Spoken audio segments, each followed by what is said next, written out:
প্রিয় শিক্ষার্থীবৃন্দ,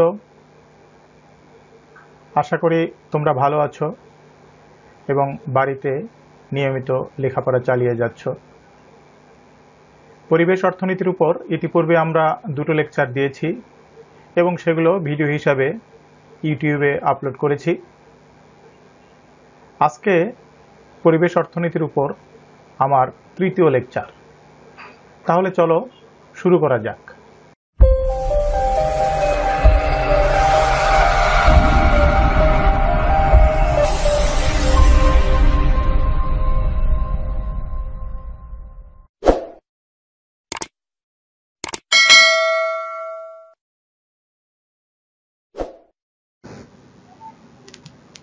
পরিবেশ ও সম্পদ অর্থনীতি লেকচার 3,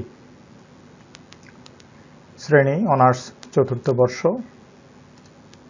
দ্বিতীয় অধ্যায়ের উপরে আলোচনা।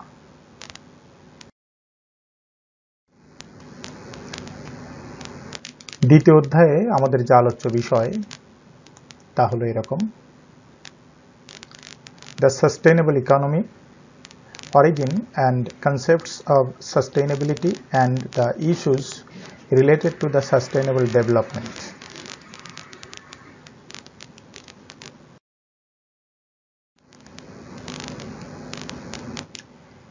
টেকসই উন্নয়নের উৎস ও ধারণা। The World Commission on Environment and Development, সংক্ষেপে WCED, কর্তৃক 1987 সালে প্রকাশিত আওয়ার কমন ফিউচার শীর্ষক রিপোর্টে সর্বপ্রথম টেকসই উন্নয়নের ধারণাটি গ্রহণ করা হয়। ইউনাইটেড নেশনস এনভায়রনমেন্ট প্রোগ্রাম, সংক্ষেপে UNEP, এর এক প্রতিবেদনে বলা হয় যে পরিবেশকে ভিত্তি করে সংঘটিত আর্থসামাজিক উন্নয়নই হল টেকসই উন্নয়ন।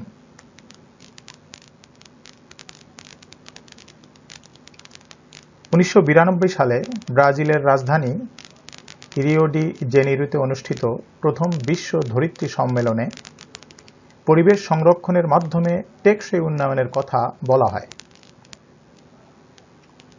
প্রথম ধরিত্রী সম্মেলনে ঘোষিত গুরুত্বপূর্ণ পদক্ষেপ সমূহ হল: পরিবেশ সচেতনতা বৃদ্ধি, পরিবেশ দূষণ নিয়ন্ত্রণ, জীববৈচিত্র্য সংরক্ষণ, নবায়নযোগ্য জ্বালানির ব্যবহার ইত্যাদি। 2002 সালে দক্ষিণ আফ্রিকার জোহানেসবার্গে অনুষ্ঠিত হয় দ্বিতীয় বিশ্ব ধরিত্রী সম্মেলন। এই সম্মেলনে মোট 37টি ঘোষণা দেয়া হয়, যার মধ্যে উল্লেখযোগ্য কয়েকটি হল: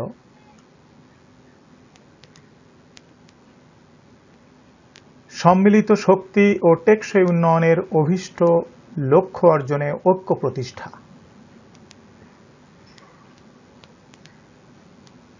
উন্নয়নের লক্ষ্য ও উদ্দেশ্য অর্জনে উন্নত দেশগুলোর প্রতি আবেদন জানানো, বিশুদ্ধ পানি, পয় নিষ্কাশন, পর্যাপ্ত আশ্রয়, স্বাস্থ্য সেবা ও খাদ্যের নিশ্চয়তা, নারীর অধিকার ও ক্ষমতায়ন নিশ্চিতকরণ, অপরাধ ও দুর্নীতি রোধ, ILO এর নীতিমালা অনুযায়ী চাকুরির ব্যবস্থা ইত্যাদি। কিয়োটো প্রোটোকল, জাপানের প্রাচীনতম কিয়োটো শহরে 1997 সালে অনুষ্ঠিত হয় the international conference on global warming, যাতে বিভিন্ন দেশ গ্রিনহাউস গ্যাস হ্রাস করতে সম্মত হয়। বর্তমান কিয়োটো প্রোটোকলের মেয়াদ শেষ হবে চলতি বছর তথা 2020 সালে।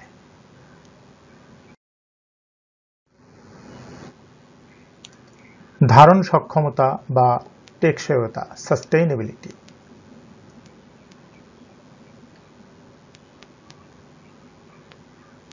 সাস্টেইনেবিলিটি শব্দটি সাস্টেইন এবং অ্যাবিলিটি এই দুটি শব্দ থেকে উদ্ভূত, যার অর্থ ধারণ সক্ষমতা। এখানে সাস্টেইন অর্থ ধরে রাখা বা ধারণ করা এবং অ্যাবিলিটি অর্থ সক্ষমতা। পরিবেশ অর্থনীতিবিদ লিওপোল্ড সর্বপ্রথম 1949 সালে পরিবেশ অর্থনীতিতে সাস্টেইনেবিলিটি শব্দটি ব্যবহার করেন। 1972 সালে প্রকাশিত যুক্তরাষ্ট্রের MIT এর পরিবেশ বিজ্ঞানীদের বিখ্যাত report limits of growth A sustainability বলতে বৈশ্বিক ভারসাম্য অবস্থাকে বোঝানো হয়েছে। এই রিপোর্টে বৈশ্বিক ভারসাম্য অবস্থার দুটি শর্তের কথা বলা হয়েছে। এক, এই ভারসাম্য অবস্থা হঠাৎ বা অনিয়ন্ত্রিতভাবে ধসে পড়ে না। দুই, এই ভারসাম্য অবস্থায় পৃথিবীর সকল বস্তুগত চাহিদা পূরণের সক্ষমতা থাকে। এরপর 1980 সালে IUCN বা international union for the conservation of nature রিপোর্টে বলা হয়েছে, sustainable development means improving the quality of human life while living with in the caring capacity of the supporting. অর্থাৎ টেকসই উন্নয়ন বলতে বোঝায় ভবিষ্যৎ প্রজন্মের উপর কোনরূপ বিরূপ প্রভাব সৃষ্টি না করে বর্তমান প্রজন্মের জীবনযাত্রার মান বাড়িয়ে দেয়া।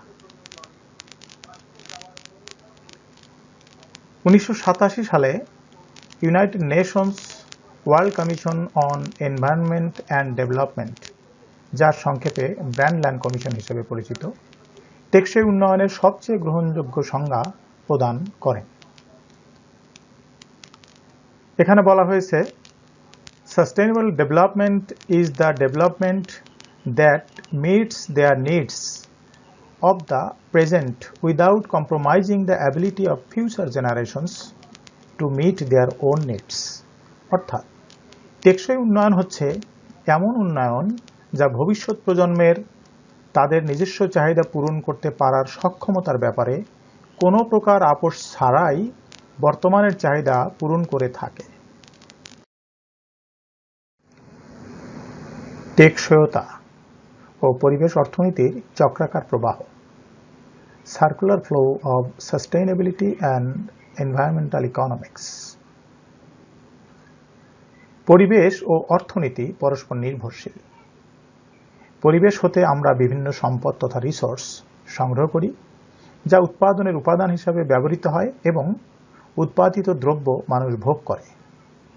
এটি একটি সরল প্রক্রিয়া যা নিম্নের চিত্রে দেখানো হয়েছে।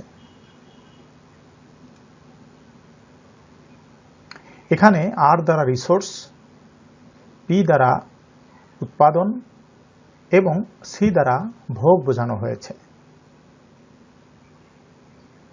ওপরের প্রক্রিয়ার দ্বারা পরিবেশ ও অর্থনীতির পারস্পরিক নির্ভরশীলতার একটি দিক ফুটিয়ে তোলা হয়েছে। সেটি হল, পরিবেশ অর্থনীতিতে উপাদান সরবরাহ করে, কিন্তু একটি গুরুত্বপূর্ণ বিষয় এই প্রক্রিয়ায় অন্তর্ভুক্ত হয়নি। সেটি হল অর্থনীতিতে সৃষ্ট বর্জ্য। বর্জ্য দুভাবে উদ্ভূত হতে পারে, যথা মানব সৃষ্ট বর্জ্য এবং পরিবেশ সৃষ্ট বর্জ্য। মানব সৃষ্ট বর্জ্য উৎপাদন প্রক্রিয়ায় যেমন বর্জ্য সৃষ্টি হয়, তেমনি উৎপাদিত দ্রব্য ভোগের পরও বর্জ্য সৃষ্টি হয়। উৎপাদনের প্রতিটি পর্যায়ে কিছু বর্জ্য সৃষ্টি হয়, যেমন কলকারখানা থেকে নিঃসৃত ক্ষতিকারক রাসায়নিক দ্রব্য, কালো ধোঁয়া, carbon die oxide, sulphur die oxide ইত্যাদি। আবার চূড়ান্ত ভোক্তা ভোগ শেষে যে উচ্ছিষ্ট ফেলে দেয় তাও বর্জ্য, যেমন বিকল গাড়ি, অব্যবহৃত যন্ত্রপাতি, ব্যাটারি, হাসপাতালের বর্জ্য, গৃহস্থালী বর্জ্য ইত্যাদি।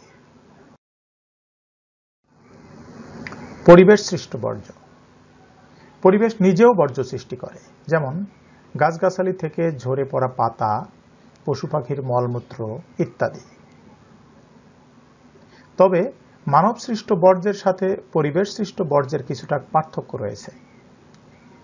পরিবেশ সৃষ্ট বর্জ্য পরিবেশ তার নিজস্ব প্রক্রিয়ায় শোষণ করে নেয়, যেমন গাছের ঝরা পাতা মাটিতে মিশে যায়, যা মাটির উর্বরতা বাড়ায় এবং গাছের বৃদ্ধিতে সহায়ক ভূমিকা পালন করে।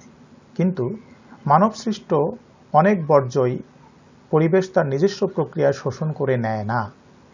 মানবসৃষ্ট বর্জ্যের এই বৈশিষ্ট্যের কারণেই পরিবেশ দূষণ দেখা দেয়। বর্জ্যকে অন্তর্ভুক্ত করলে পরিবেশ ও অর্থনীতির চক্রাকার প্রবাহের সরল প্রক্রিয়াটি চিত্র 2.2 এর ন্যায় হতে পারে।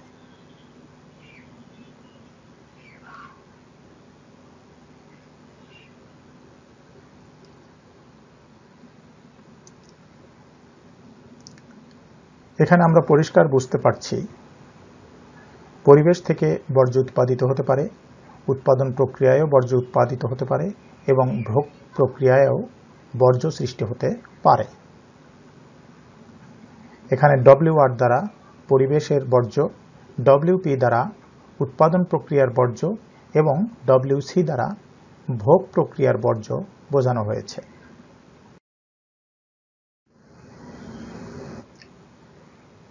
এখানে R এর সাথে WR, WP এবং WC এর একটা ঘনিষ্ঠ সম্পর্ক রয়েছে। সেটি হচ্ছে R = WR + WP + WC, অর্থাৎ পরিবেশ থেকে আমরা যে রিসোর্স সংগ্রহ করি তা উৎপাদিত বর্জ্যের সমষ্টির সমান, যা তাপগতিবিদ্যার প্রথম বিধি দ্বারা প্রতিষ্ঠিত। তাপগতিবিদ্যার প্রথম বিধি অনুযায়ী পরিবেশ হতে আমরা যা আহরণ করি অবশ্যই তা কোনো রূপে পরিবেশে ফিরে যায়, অর্থাৎ আহরিত প্রাকৃতিক সম্পদ এবং ত্যাগকৃত বর্জ্য পরস্পর সমান হবে। পরিবেশ তার নিজস্ব প্রক্রিয়ায় বর্জ্যকে আবার শক্তি বা সম্পদে রূপান্তর করে। একে আমরা বলে থাকি অ্যাসিমিলেশন প্রসেস। এই অ্যাসিমিলেশন প্রসেসকে অন্তর্ভুক্ত করলে আমাদের সরল মডেল একটি চক্রাকার প্রবাহে পরিণত হয়, যা পরবর্তী স্লাইডে চিত্র 2.3 দেখানো হয়েছে।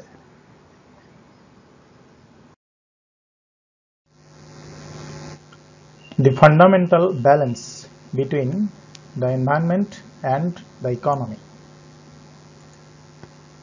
এখানে চিত্রে বাইরের চতুর্ভুজের মধ্যে যে হালকা রঙের যে অংশটা, এটা হলো ন্যাচারাল রিসোর্সেস, অর্থাৎ পরিবেশ থেকে আমরা যে সম্পদ পেয়ে থাকি সেটাকেই মূলত বোঝানো হয়ে থাকে। এখান থেকে আমরা অর্থনীতিতে উৎপাদন প্রক্রিয়ার জন্য সম্পদ আহরণ করে থাকি, রিসোর্স প্রবেশ করছে অর্থনীতিতে, উৎপাদকেরা যেটা উৎপাদন প্রক্রিয়াতে ব্যবহার করে থাকে। উৎপাদন প্রক্রিয়ায় আমরা দেখতে পাচ্ছি যে দুটো জিনিস আসছে, একটা হলো জি তথা গুডস অ্যান্ড সার্ভিসেস এবং আরেকটা হচ্ছে ওয়েস্টেজ ইন প্রোডাকশন প্রসেস।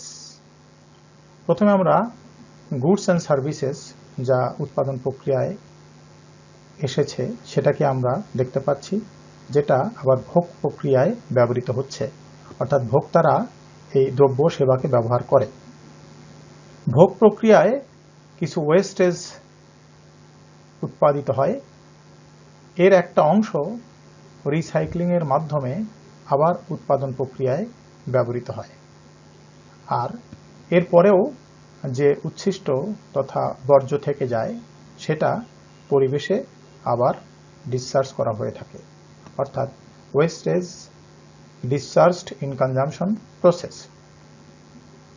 উৎপাদন প্রক্রিয়ায় যে ওয়েস্টেজ বা বর্জ্য তৈরি হয় তার একটা অংশ রিসাইক্লিং এর মাধ্যমে আবার উৎপাদন প্রক্রিয়ায় ব্যবহৃত হয়, আর এরপরেও যে অংশটা থেকে যায় বর্জ্য হিসাবে সেটাকে পরিবেশে ফিরিয়ে দেওয়া হয়, অর্থাৎ ওয়েস্টেজ ডিসচার্জড ইন প্রোডাকশন প্রসেস। এভাবে পরিবেশ এবং অর্থনীতির মধ্যে একটা চক্রাকার সম্পর্ক এখানে প্রতিষ্ঠিত হয়।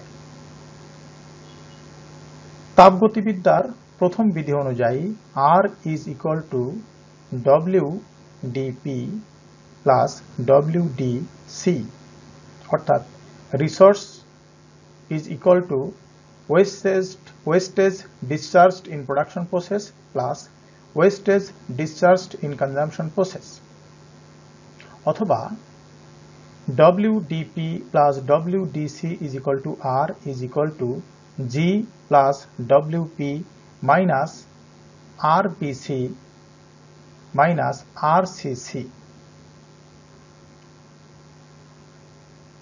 পরিবেশ দূষণ কমানো যায় যদি জি এবং ডব্লিউপি হ্রাস করা যায়, অর্থাৎ উৎপাদিত দ্রব্য, সেবা এবং ওয়েস্টেজ ইন প্রোডাকশন প্রসেস, এই দুটো হ্রাস করা গেলে পরিবেশ দূষণ কমানো সম্ভব। অথবা আরপিসি অর্থাৎ রিসাইক্লিং ইন প্রোডাকশন প্রসেস এবং আরসিসি তথা রিসাইক্লিং ইন কনজামশন প্রসেস, এই দুটোকে যদি বৃদ্ধি করা যায়, অর্থাৎ পুনঃপ্রক্রিয়াকরণ তথা রিসাইক্লিং বৃদ্ধি করা গেলেও পরিবেশ দূষণ কমানো সম্ভব। এভাবে এই চিত্রের মাধ্যমে মূলত পরিবেশ এবং অর্থনীতির মধ্যে যে একটা চক্রাকার প্রবাহ তথা নির্ভরশীলতা, সেটা বোঝানোর চেষ্টা করা হয়েছে।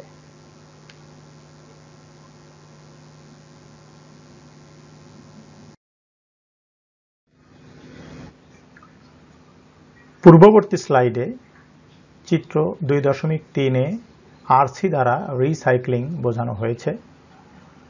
মানবসৃষ্ট কিছু বর্জ্য পুনরায় উৎপাদন প্রক্রিয়ায় ব্যবহার করা হলে তাকে রিসাইক্লিং বলে। রিসাইক্লিং এর পর থেকে যাওয়া বর্জ্য পরিবেশ আত্তীকরণ করে নেয়, তবে পরিবেশের বর্জ্য আত্তীকরণ ক্ষমতার তথা অ্যাসিমিলেটিভ ক্যাপাসিটির একটা সীমাবদ্ধতা রয়েছে। মানবসৃষ্ট বর্জ্য পরিবেশের এই আত্তীকরণ ক্ষমতাকে অতিক্রম করে গেলেই ঘটে পরিবেশ দূষণ তথা পরিবেশ বিপর্যয়। পরিবেশ অর্থনীতি চক্রাকার প্রবাহে সাস্টেইনেবিলিটি মূলত পরিবেশের অ্যাসিমিলেটিভ ক্যাপাসিটি এর সাথে সম্পর্কযুক্ত।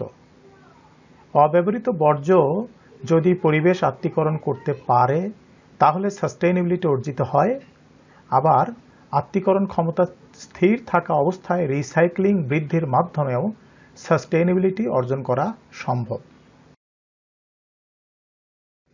অনবায়নযোগ্য ও নবায়নযোগ্য সম্পদ। পরিবেশগত সম্পদ বা রিসোর্স দুই ধরনের হতে পারে, যথা অনবায়নযোগ্য সম্পদ এবং নবায়নযোগ্য সম্পদ। অনবায়নযোগ্য সম্পদ যে সকল সম্পদ একবার ব্যবহার করলে নিঃশেষ হয়ে যায় এবং পুনরায় আর পাওয়া যায় না বা পুনরুৎপাদন করা যায় না, তাকে অনবায়নযোগ্য সম্পদ বলে, যেমন কয়লা, খনিজ তেল, গ্যাস ইত্যাদি। টেকসইতা অর্জনের ক্ষেত্রে অনবায়নযোগ্য সম্পদের ব্যবহার খুবই গুরুত্বপূর্ণ। নবায়নযোগ্য সম্পদ যে সকল সম্পদ একবার ব্যবহার করলে নিঃশেষ হয়ে যায় না বরং প্রকৃতি তার নিজস্ব প্রক্রিয়ায় পুনরুৎপাদন করতে পারে, তাকে নবায়নযোগ্য সম্পদ বলে, যেমন মৎস্য, বন, পানি, সূর্যরশ্মি ইত্যাদি। তবে প্রকৃতি নবায়নযোগ্য সম্পদ পুনরুৎপাদন করতে পারলেও এর একটি সর্বোচ্চ হার বা সীমা রয়েছে। এই সীমা অতিক্রম করলে নবায়নযোগ্য সম্পদও আস্তে আস্তে বিলুপ্ত হয়ে যায়।